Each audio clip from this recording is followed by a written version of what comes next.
The January Visa Bulletin is out. Hi, my name is Audra Doyle, and I'm the owner and attorney of Doyle Law here in Atlanta, Georgia. And today I'm going to share with you the updates from the January 2024 Visa Bulletin that we have received. It is good news, as I expected. So in the fall, we were very surprised. That means immigration practitioners were very surprised to see very little movement in October, November, and December on the January Bulletin. Historically, what we will see is October is the new fiscal year, and the State Department will push a big advance forward on the Visa Bulletin, and then it will make small adjustments as it moves forward.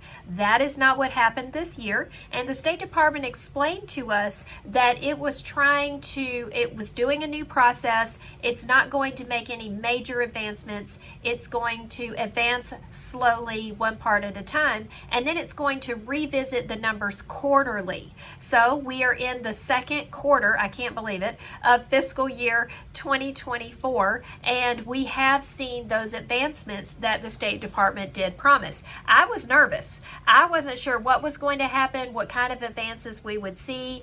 It has been a very tough fall, again, for immigration practitioners, because we advised our clients of processing times and wait times based on the old way that we see the Visa Bulletin advancing. So it's made it very difficult for us to predict, to advise, to give some concrete information to our clients. Now let me share with you the advances that I see. Number one, there was no retrogression.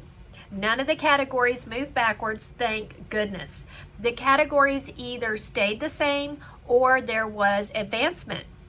So for example, we're looking at the and no movement on the F1 category, that's family-based first preference, unmarried child of U.S. citizen. For F2A, there is a big advancement in all the categories, in all the countries, of 8 to 9 months. Mexico had moved forward 8 months, everybody else moved forward 9 months. Wonderful news. Okay, so moving over to the dates for filing chart, I was just looking at the final action dates. Dates for filing chart, there is no movement at all. So the people that were waiting in line to file their cases on a family-based immigrant visa will still have to wait unless their priority date has moved forward. And the final action priority date. Another one we see advancement for is F2B, F3, and F4.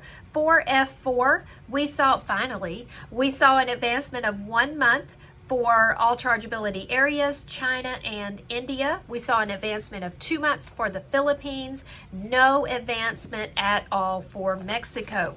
So let's move over to the employment-based categories.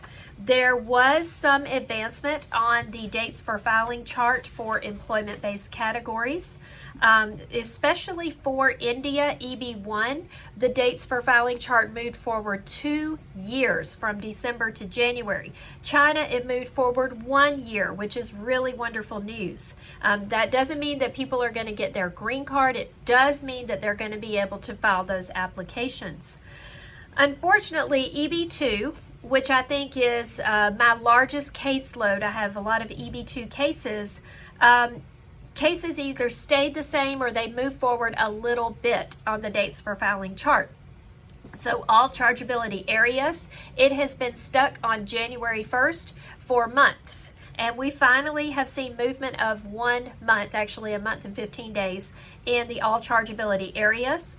China EB2 moved forward 6 months. India EB2 stayed the same, and then Mexico and the Philippines moved forward 1 month. Last but not least, I have found movement in all of the categories for the final action dates for employment-based green cards. EB2 final action date moved forward 4 months. China EB2, it moved forward 3 months. India EB2 moved forward 2 months. And the EB1 categories, we did have advancements in both China and India. So I was hoping for more, but I'm happy with what I got. I am happy that I can file at least some of the cases that I was expecting to file last fall. For example, I have a couple of cases that have been approved since July, and I am just now being able to file those green card applications related to their employment-based I-140 petitions. So that is all the news about the January Visa Bulletin. Overall, it's positive news. For the next steps, what should you expect for February and March?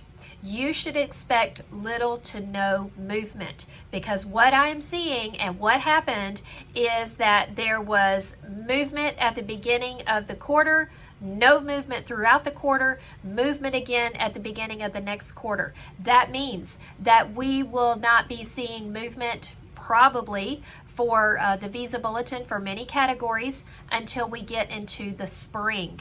And the State Department will make some small adjustments, so we always check every month. But again, that's what I'm expecting to see coming up in the second quarter of this fiscal year. Thanks to everyone who has watched today. Please give us a follow and a like here on YouTube. If you have any questions, please let me know.